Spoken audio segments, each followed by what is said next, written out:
not, do you know what it is? I wanted to get better, basically. What I depended on wasn't good enough. So I went to school again. I took 2 steps back to rebuild again, basically. So for those that didn't understand, and I'm doing it on the live stage as well, I started boxing pretty late, and my entry into boxing was like straight away to like the European Championships, World Championships, Olympic Championships, turned pro, British champion, world champion. So yeah, I was doing pretty well, but I realized it's one thing getting there, it's harder staying there. So I thought, if I'm gonna stay here. Jake Paul is suing him for defamation. Now, you're gonna get into law and you're gonna get into international. Anthony Joshua recently came out in an interview and said, I cannot be bought for $50 million. I will not sell my soul. The moment Anthony Joshua's team dropped the threat of a $500 million lawsuit, the entire fight narrative shifted like the ground cracking beneath Jake Paul's feet. In an instant, the influencer bravado, the smirks, the confident stares, all of it fractured under the weight of a number so massive it felt more like a weapon. That's just greed. If I got it, I would take it, but it doesn't make me. It doesn't. Than a warning. $500 million doesn't just intimidate. It crushes. It suffocates. It rewrites the balance of power in a way that no stare down or trash talk ever could. Joshua didn't need to raise his voice. He didn't need to posture. The lawsuit against him, and we'll leave it in the hands of the lawyers. Lawsuit itself was the intimidation. A psychological sledgehammer swung with surgical precision. Jake, who built an empire on hype, suddenly stood face to face with a consequence he couldn't edit away, meme away, or talk his way out of. The stakes soared from entertainment to existential. The message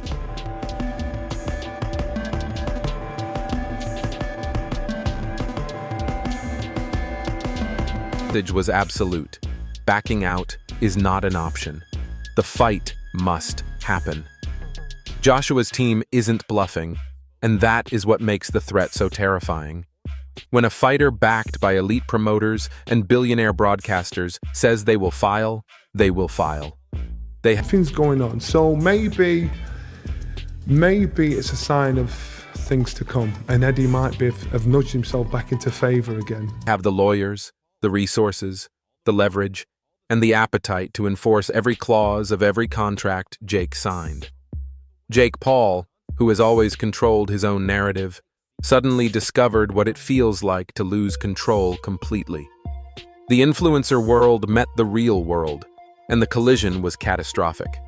The lawsuit didn't just threaten. I don't even know if it'll happen, but if it does, I'll rate Jake Paul. He's got a big set of nuts. I don't use that. In Jake's bank account, it dismantled his confidence. A $500 million hammer hanging over his head turned the fight into a survival test long before punches are thrown.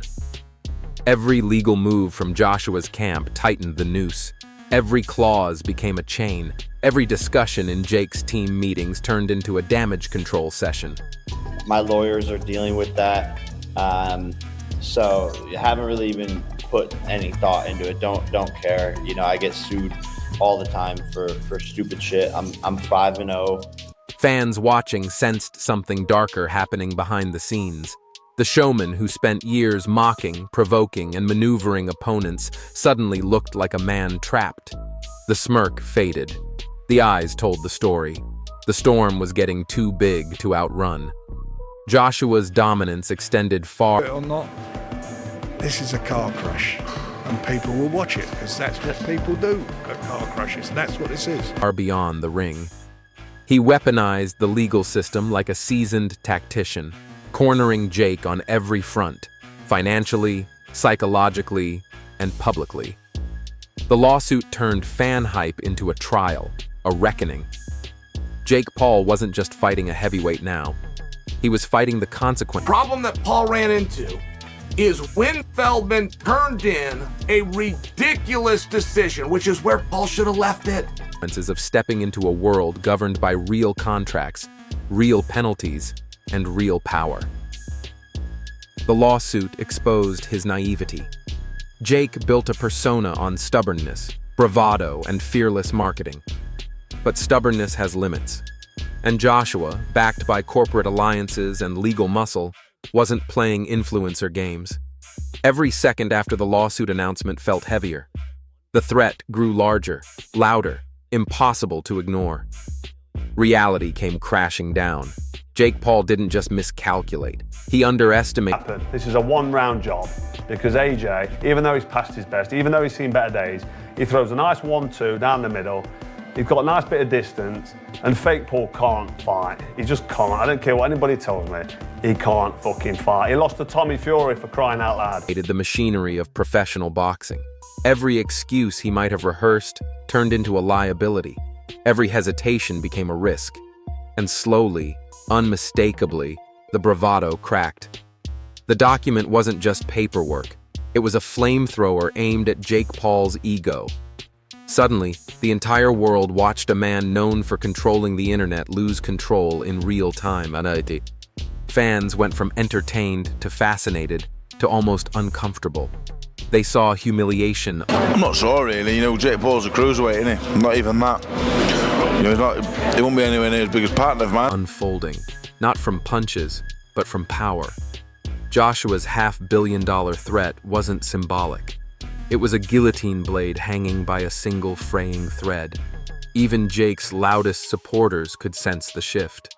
Social media swagger evaporates when real consequences enter the room. The pressure turned Jake Paul from a fearless entertainer into a cornered figure fighting battles he never trained for. Every public appearance felt forced. Every comment looked rehearsed. Even in moments of attempted confidence, the cracks under— Do you think it doesn't harm AJ? I don't think it does do him harm. Why? Because I just think he goes in, if it's a real fight, he'd go and blow him away and around. That's the end. What if he doesn't do him in a round? Underneath were visible. The influencer playground had become a cage.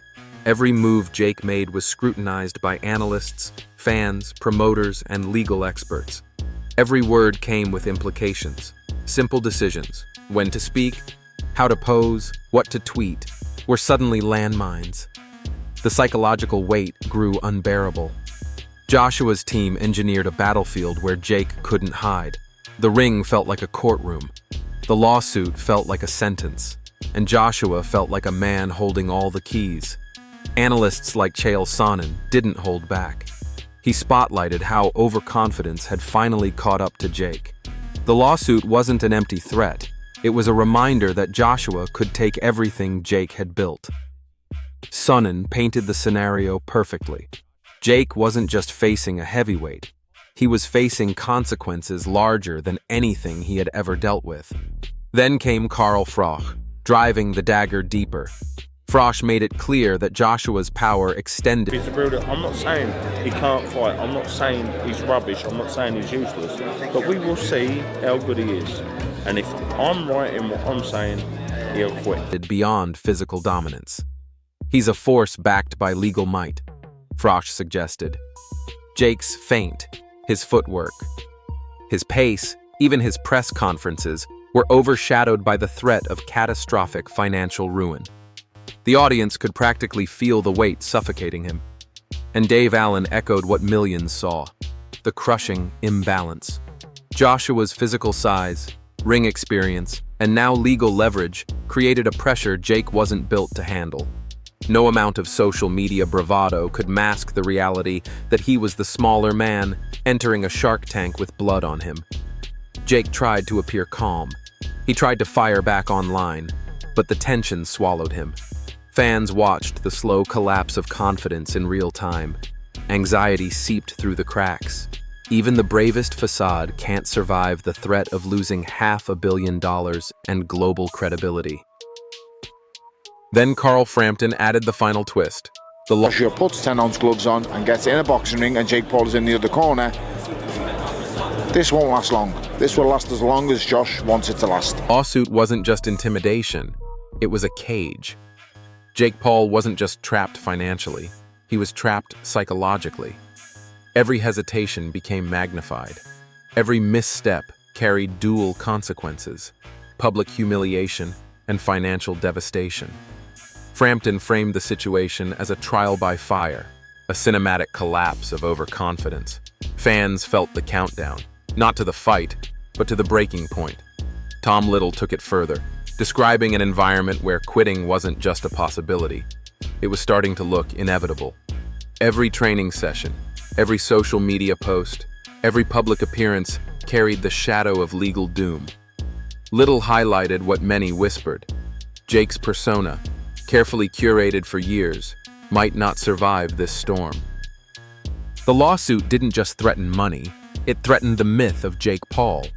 Even Tony Bellew sounded the alarm, making it clear that Joshua controlled every inch of the battlefield. Jake Paul wasn't Oh, no, I don't back Jake Paul. That means, what is it you're doing? You have to smoke him in 3 rounds. The same way he did in Ngannou. How many rounds was in Ngannou? 2, second round. Exactly. So he has to smoke him. just fighting a man. He was fighting a system, a juggernaut, a legacy wrapped in legal armor. Bellew pointed out what few dared to say. Jake Paul could lose more than the fight.